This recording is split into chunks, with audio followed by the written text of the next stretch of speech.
বলে বলার সময় সে তখন ভাবে বিভোর থাকে। বক্তা যখন কোনো চরিত্র পরিবেশন করে, বক্তা যখন কোনো কথা পরিবেশন করে, তখন সে কি হয়, সেই ভাবের মধ্যে প্রবেশ করে।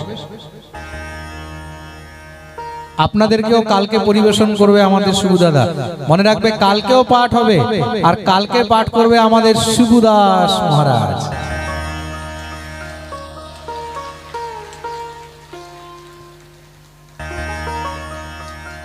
কালকে বিকেলে যেই সময় আমাদের পাঠ শুরু হচ্ছে সেই সময়ে পাঠ শুরু হবে এই 5টা থেকে। আপনারা কালকে আমাদের শিবুদার মুখে পাঠ শ্রবণ করতে এখানে অবশ্যই আসবেন, প্রেম সে বলো। আর আরেকটি কথা বলে দিই, কালকে ভোরবেলায় আমাদের এখান থেকে বিদায় ছিল।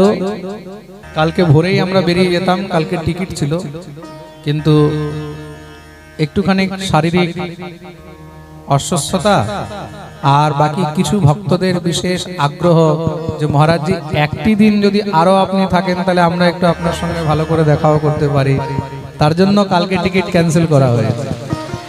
রাধে রাধে।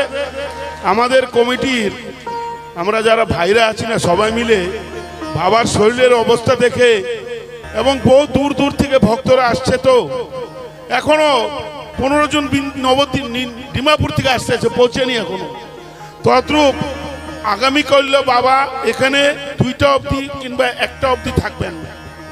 তারপরে যদি কেউ দেখা করেন আমার বাড়িতে যেতে হবে।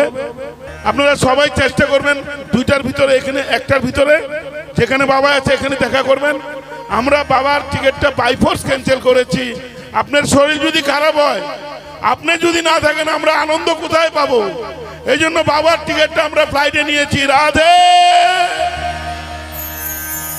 বাকি আমাদের পুরো দল কালকেই বেরিয়ে যাবে, কিন্তু কালকে আমি আছি আপনাদের সেবার জন্য, প্রেম সে বলো। যারা যারা এখনো পর্যন্ত দেখা করতে পারেনি, অনেক লোক আজকে ফিরেও গেছে, আমি অনেক বিশ্রামে আছি, শিবুদার বাড়িতে গেছিলাম।